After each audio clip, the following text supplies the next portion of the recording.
বাজার থেকে জ্যান্ত মাছ কিনে নিয়ে এসে সেই মাছ তেলে ভেজে রান্না করে খাওয়াটার পক্ষে আমি একদমই নই। যখনই তরতাজা মাছ আমি পাই তখনই আমি এইভাবে কষিয়ে রান্না করি। এখন অনেকেই বলে না ভেজে রান্না করলে খাওয়া যাবে না, স্বাদ হবে না। আসলে নাস্তা না জানলে উঠান বাঁকা। আসসালামু আলাইকুম। বেশ কিছুদিন আগের ভিডিও এটা। বাজারে গিয়েছিলাম মাছ কিনবো বলে, এসে দেখি তেমন কোনো বড় মাছই নেই, ছোট ছোট মাছ সব। তো ছোট চাষের মাছ, এগুলো খেতে মজা নাই। তারপরও এসছি যখন, কিনতে তো হবে, ঘরে একদমই বাজার ছিল না। তাই যা যা লাগবে বা পছন্দ হয়েছে তার মধ্যে কিছু মাছ নিয়ে এসেছি।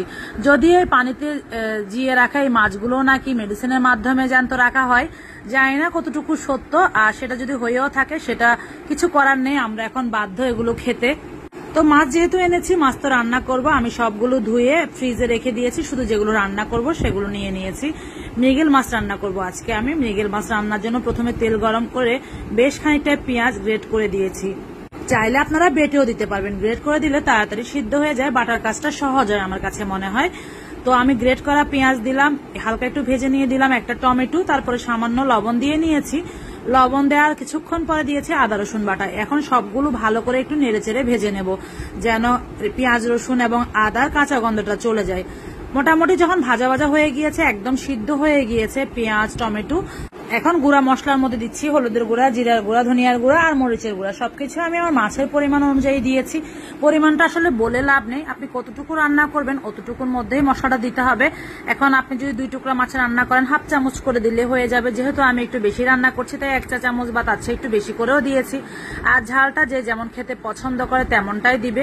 তো আমি মশলা কষানোর পরে প্রথমে যে মাছগুলো রান্না করব সেগুলো দিয়ে নিয়েছি। দেখতে পেয়েছেন আমি একদম জ্যান্ত পানি থেকে তুলে দিয়েছে ওরকম মাছ এনেছি। তো একদম আলতো হাতে নাড়তে হবে, একদম শরীরে সব শক্তি খরচ করে নাড়তে গেলে মাছ ভেঙে যাবে। দেখেন আমার কিন্তু অলরেডি একটা ভেঙে গিয়েছে, যেহেতু ভাজি নেই মাছগুলো। আর কেটে দেয় দোকানদাররা, ওদের ইচ্ছা মতো সাইজ করে, কিছু পাতলা কিছু মোটা। যেগুলো পাতলা থাকে বুকের অংশ, ওগুলো কিন্তু ফেটে যায়। তো দেখতে পাচ্ছেন আমি উল্টে পাল্টে দিয়ে আবারও ঢাকনা দিয়ে ঢেকে নিয়েছি। মোটামুটি 5 মিনিট করে আমি মাছটাকে ভালো করে কষিয়ে নিয়েছি। এভাবে প্রথমে তেলে আর মশলা যদি মাছটা কষিয়ে নেওয়া যায়, মাছে তো কোনো গন্ধ করবেই না, সেই সাথে মাছের মধ্যে সব রকম মশলা খুব ভালো করে প্রবেশ করবে, খেতেও অসাধারণ লাগবে। যারা সবসময় ভেজে খান তারা এই স্বাদটা বুঝতে পারবেন না, কিন্তু আমরা যারা না ভেজে মাছ এভাবে কষিয়ে রান্না করে খাই, তারা আমরা জানি এই মাছ কতটা সুস্বাদু হয় আর এটা ঝোল খেতে কতটা ভালো লাগে। ভাজলে স্বাভাবিকভাবেই কিছুটা তেল বেশি খাওয়া হয়ে যায়, তাই যতটুকু সম্ভব যদি না ভেজে খাওয়া যায় তাহলে ভেজে খেয়ে শুধু সেই তেলটা বেশি খেয়ে লাভ কি, শরীরের জন্য তো ক্ষতিকর। মাছটা মোটামুটি যখন রান্না হয়ে গিয়েছে, উপর থেকে আমি কাঁচামরিচ কয়েকটা দিয়ে দিলাম। এতে করে কাঁচামরিচ ঝালটাও মাছের সাথে কিছুটা মিশে যাবে আর সুন্দর একটা ফ্লেভারও পাওয়া যাবে। তারপরে উপর থেকে ছড়িয়ে দিলাম একটু ধনিয়া পাতা কুচি।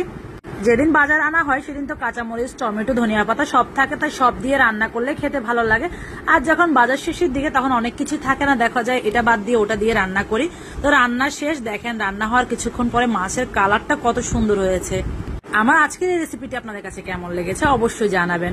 রেসিপি যদি ভালো লাগে ভিডিওটা শেয়ার করে দিতে একদমই ভুলবেন না। সবাই ভালো থাকবেন, আল্লাহ হাফেজ।